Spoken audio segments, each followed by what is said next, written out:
Hello friends नमस्कार मु आज फॉरएवर प्रोडक्ट डायबिटीज पाई कौन काम करे फॉरएवर प्रोडक्ट्स डायबिटीज लोक कहीं खाइबा उचित से विषय में मुझे आपण मानक जनइबी। तो वीडियोटी मूलरू शेष पर्यंत देखंतु एवं वीडियोटी भल लगुले लाइक शेयर सब्सक्राइब निश्चित कर दियंतु। ठीक अच्छे तेज स्टार्ट करवा वीडियोटी।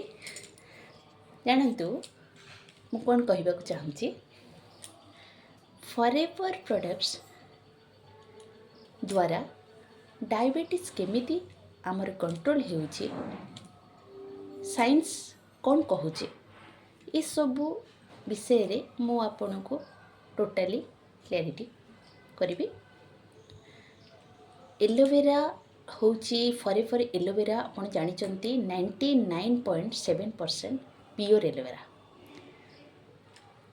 आपण माने फॉरएवर एलोवेरा को फॉरएवर लिविंग प्रोडक्ट्स डायबिटीज रोग रे विज्ञान सम्मत भाव में आमर उपकार करि थाए।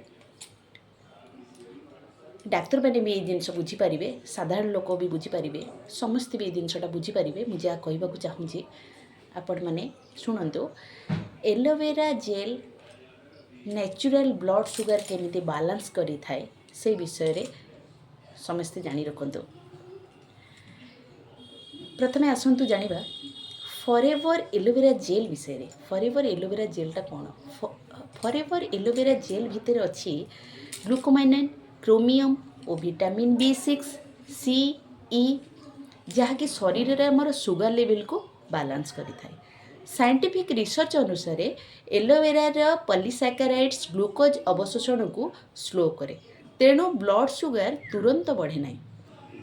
2015 मसीह journal of clinical pharmacy and therapeutic रे यह प्रमाण होइछि जे एलोवेरा टाइप 2 डायबिटीज रे पॉजिटिव रिजल्ट दे थाए। ठीक अच्छे आपण माने मन दे शुणु था फॉरएवर एटिक से गोटे अच्छी जोटा omega 3 for heart and sugar control से कौन अच्छी fish oil capsules heart animation कौन फॉरएवर एटिक्सी होची ओमेगा 3 फैटी एसिड्स EPA और DHA ए इंसुलिन सेंसिटिविटी बढ़ाई शरीर रे सुगर यूटिलाइजेशन इंप्रूव करे।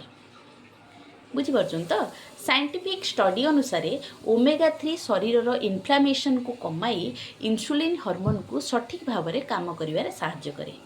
यह हार्ट हेल्थ को मध्य सुस्थ रखे जहाँ डायबिटिक पाई अत्यंत माने दरकार जिनस। बुझीपार्छन तो तापर कौन रोची forever be honey. Forever be honey होची natural energy without sugar spike. ठीक अच्छे हनी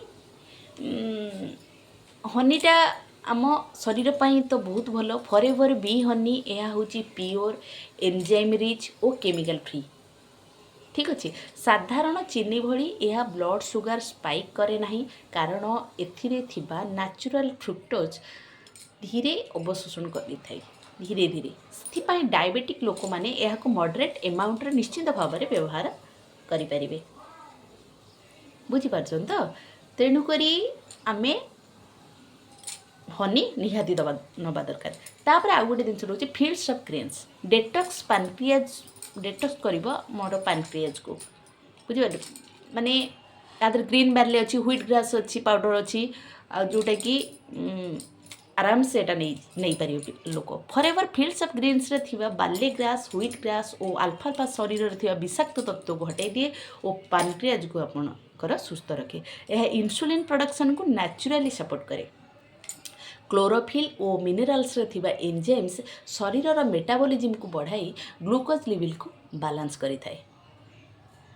बुझीपार्छन तो तेणुकरी आउ गोटे जिनस आमर कौन रहा से कथा भी आपण मानकू जणै दउची सब बेले स्माइलिंग रे रुहंतु स्माइल फेस रे रुहंतु। मु सारांश रे एही आपण कहबी forever aloe vera gel sugar control करि थाए एटिक्सी इंसुलिन सेंसिटिविटी और हार्ट सपोर्ट करि थाए। बी हनी नेचुरल एनर्जी पाई बहुत दरकार। फील्ड्स ऑफ ग्रीन्स डेटॉक्सिफिकेशन पाई दरकारी। किंतु मन रखु गोटे कथा ये प्रोडक्ट्स मेडिसिन रिप्लेसमेंट नुहे ये नेचुरल सपोर्ट सिस्टम कारण मेडिसिनटा बंद करंतुनी मेडिसिनटा चालू थाउ तापरे आपण किछि मास धरी व्यवहार कर सारिबा परे कंटिन्यू 4-5 मास व्यवहार कर सारिबा परे तापरे डॉक्टर को परामर्श नहीं चेकअप करी आपण एहा को बंद करि देबे। ये वीडियोटी जदि आपन को दरकार लगी थाए तेबे लाइक करंतु शेयर करंतु और चैनल को सब्सक्राइब करंतु। आमे परवर्ती वीडियो रे आमे जानिबा किपरि फॉरएवर प्रोडक्ट्स इम्यून सिस्टम को बूस्ट करे। धन्यवाद रहुछि नमस्कार।